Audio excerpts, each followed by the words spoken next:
Prostate શબ્દ બહુ સંભળાય છે હમણાંથી, તો એ શું છે જણાવો લોકોને. પ્રોસ્ટેટ એ સેક્સ સાથે રિલેટેડ એક ગ્રંથિ છે જે પેશાબની કોથળીની નીચે આવેલી છે અને એ શુક્રાણુઓની સાથે વીર્યરસ ભળી અને એના માટે કામ કરતી એ ગ્રંથિ છે. સામાન્ય રીતે પ્રોસ્ટેટના પ્રશ્નો 50 વર્ષથી ઉંમરથી વધુ જે લોકો હોય એ લોકોને થતા હોય છે. એ પ્રોસ્ટેટની ગાંઠને લીધે એ ગાંઠ થતી હોય છે. સામાન્ય રીતે એ બિનાઇન ગાંઠ હોય છે, પણ ક્યારેક એ કેન્સરમાં પણ પરિણમતી હોય છે. જી. અને પેશાબની અંદર એ નાના જુદા જુદા પ્રશ્નો કરવાને લીધે દર્દીને ડૉક્ટર પાસે, યુરોલોજિસ્ટ પાસે આવવું પડતું હોય છે. જી. જેવી રીતે તમે કહ્યું કે પ્રોસ્ટેટ છે એ સામાન્ય રીતે 50 વર્ષથી ઉંમરની જે ઉપરના જે છે વ્યક્તિ એમને આ વધારે જોવા મળે છે. તો હવે એ ઉંમર તો એવી ઉંમર થઈ ગઈ કે લોકો કહેતા પણ શરમાય કે નથી કહેવું, કે જનરલી ના કહી શકે. તો હવે એના પહેલાંની ઉંમરવાળા જે લોકો છે એમને કદાચ પ્રોસ્ટેટ થવાની સંભાવનાઓ છે અને નથી પણ. તો એમને કઈ ઉંમરે આના ચેકઅપ કરાવી લેવા જોઈએ?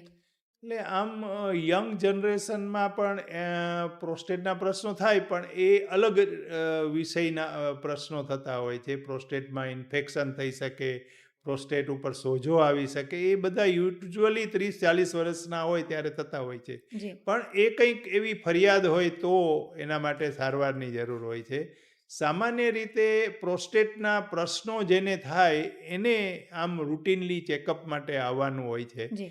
પરંતુ આપણે આમ જો દર વર્ષે એક વખત જો આપણા બોડીનું ચેકઅપ કરાવતા હોય તો પેશાબની તપાસ છે, કિડનીના અમુક લોહીના રિપોર્ટ છે અને સોનોગ્રાફી, એ જો એમાં એ તપાસમાં જ આવી જતું હોય છે.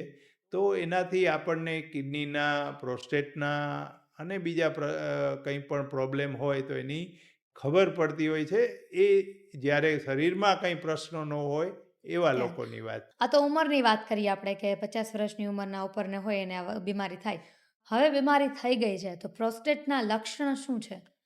સામાન્ય રીતે પ્રોસ્ટેટ ના પ્રશ્નો જેને થયા હોય એને પેશાબમાં નાના મોટા પ્રશ્નો થતા હોય છે. પેશાબનું ધીમું આવવું, પેશાબ વારંવાર જવું પડે, પેશાબમાં વાર લાગે, જોર કરવું પડે, રાત્રે વારંવાર ઉઠવું પડે, પેશાબમાં બળતરા થાય, ઊંઘ બગડે, ક્યારેક થોડોક પેશાબ કપડામાં નીકળી જાય, પેશાબમાં લોહી આવે, આવા જુદા જુદા પ્રશ્નો થતા હોય છે.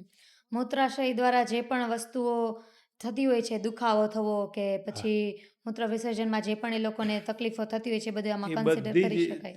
તકલીફો જુદા જુદા સ્વરૂપે જોવા મળતી હોય જી. છે. હવે પ્રોસ્ટેટમાં ઘણીવાર એવું થાય કે લોકોમાં છે ને બે વસ્તુના એમ થાય કે તફાવત જોતા હોય લોકો, કે પ્રોસ્ટેટ વધી જવું અને પ્રોસ્ટેટનું કેન્સર, આ બંને એક જ વસ્તુ છે કે આમાં કોઈ તફાવત છે? ના, બંને જુદી વસ્તુ છે. પ્રોસ્ટેટમાં મોટા ભાગનાને આપણે જે જોતા હોય છે પ્રોસ્ટેટની તકલીફ, એ બિનાઇન પ્રોસ્ટેટિક હાઇપરપ્લાઝિયા એટલે કે નોન કેન્સરસ પ્રોસ્ટેટનું વધવું કહેવાય. એમ જી. સામાન્ય રીતે એ પ્રોસ્ટેટ કેન્સરની હોતી નથી. કોઈને પ્રોસ્ટેટનું કેન્સર પણ થઈ શકે, તો એમાં થોડાક અલગ લક્ષણો જોવા મળતા હોય છે. અને એ જેમ ઉંમર વધે એમ પ્રોસ્ટેટ કેન્સર થવાની શક્યતાઓ પણ વધતી હોય છે. જી.